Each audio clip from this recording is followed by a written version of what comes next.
Hello my sexy audience and welcome back. My name is Tough on Dirt, Gentle on Carpet, and welcome to Killing Floor 2.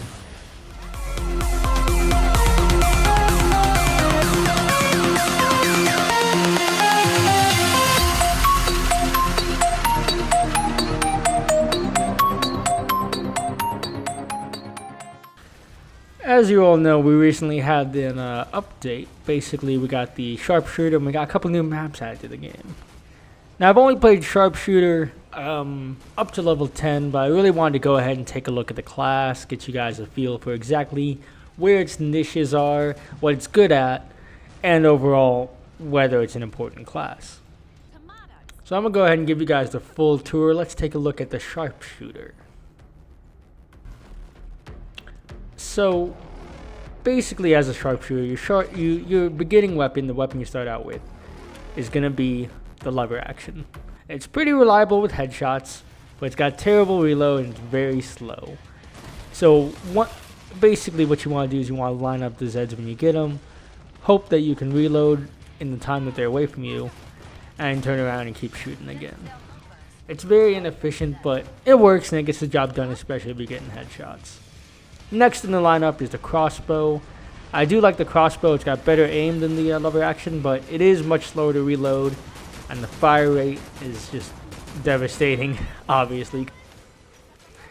And I'm not sure if it stuns Scrakes and FPs anymore, flush pounds anymore. Don't quote me on that, but if it doesn't, that means it's a pretty shit weapon at this point. Next up, we got the M14EBR, EBR standing for Enhanced Battle Rifle. And this new rifle is making its sexy comeback from Killing Floor 1. High fire rate, moderate damage, and the nauseating aim. But, you know, I think it's a good weapon overall, and it's definitely got a way faster firing rate than any weapon that the sharpshooter currently has. Now, lastly, I wanted to take a look at the biggest gun with the biggest wow factor, and that has to be the railgun. Looking at this thing, it's just beautiful. Every time you shoot it, you get this awesome sound. And whenever you take aim and your cursor turns red, it's basically automatically locked onto something, and it will probably get a headshot or a body shot depending on where you locked on to. The aim is awesome, the damage is huge, and reload fucking sucks. So, it's the best gun for taking out Scrakes and flush pounds, but you're gonna get fucked over by a crawler. I know, and a lot of you are thinking, hey Carpet, what's your favorite weapon? Well, you know, out of all the new weapons that came out recently, taking into account both the damage and the output, you know, we got the M14EBR, we got the railgun. I really think that the knife has to take the cake.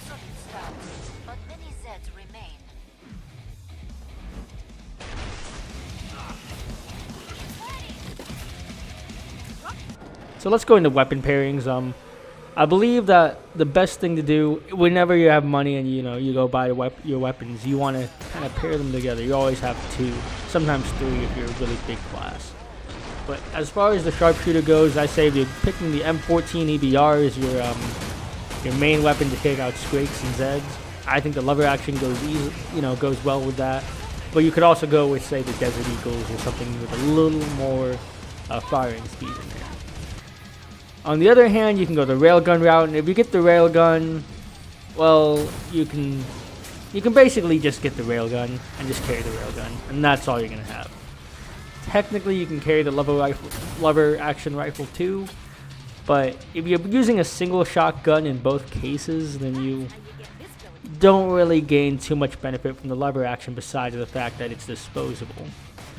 So I'd say if you're gonna carry the railgun, just let your teammates kill everything else, because you're not gonna be killing any of the small shit. You're going for the big Zeds.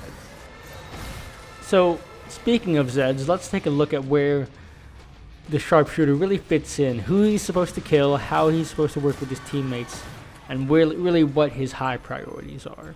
And so I found this list online on Killing Floor Wiki. Basically, it's basically a graph of exactly what you're supposed to be shooting at when you're playing sharpshooter. And at the top of the list is a Scrake, and that's because Scrakes are very easy to stun.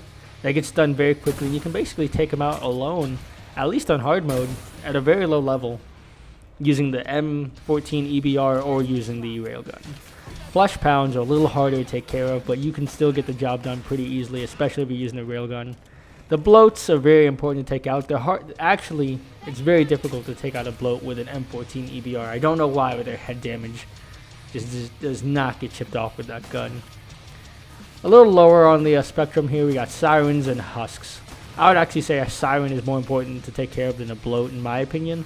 But either way, a siren, sirens are definitely one of your top priorities below Scrakes and Flesh Pounds. In your lowest priority, we got slashers, stalkers, crawlers, anything small, basically. Anything that spawns in the first 2 waves is not something you should be worrying about, because those things are too fast, number one, to get headshots on, and there's too many of them for you to really waste your bullets on. So you're going to be killing a few of them, but you're really going to focus on getting the headshots and stunning these top Scrakes, Flesh Pounds, sirens, and bloats. Finally I want to look at the perks for this class. I think Sharpshooter has an excellent setup of perks, to be honest. They're all really hard to choose between, but I think I can tell you which ones I'd go for. And so I think I would pick the Marksman skill for my level 5. At level 10 I would pick my Ballistic Shock, just because I like to stun enemies. I think that next we go with the Combat Ready, and reloading faster has always been a huge thing for me, especially with the lever action rifle. For level 20, I think the Deadeye would definitely be useful, just because you get 10% extra head damage. Having a lot of ammo is cool and all, but I really think the head damage is where it's at. And finally with Z Time, at level 25 I usually don't play the class, but if I was playing the class, I would probably pick the stun. I think I'd pick the stun power. I've always found that stunning takes a lot longer than knockdowns, but either way I think it's fine. And so taking a look through the perks, those are the 5 that I would pick, but honestly they're all interchangeable and they're all really good in this case. I think the only one that I wouldn't be cool with is the always prepared at level 20, and that's just because I don't need more ammo usually. Alright guys, go ahead and take a look at the new Gunslinger. It's super sexy. I think the guns are amazing. I love playing with the M14 just because you get so many headshots and you can actually kill a Scrake by yourself, but I love playing with the railgun because it looks so fucking good. Anyway, let me know what you guys think about the Sharpshooter. Do you think it has a niche? I personally don't know if it has a niche. Maybe that niche is already filled by the Pyro Bug, or already filled by the support there. And so let me know if you guys think that the Sharpshooter has a place in Killing Floor 2, and if not, it's still just a fun class to play. Anyway guys, thank you so much for watching. This is Tough on Dirt, Shenlong Carpet, signing off.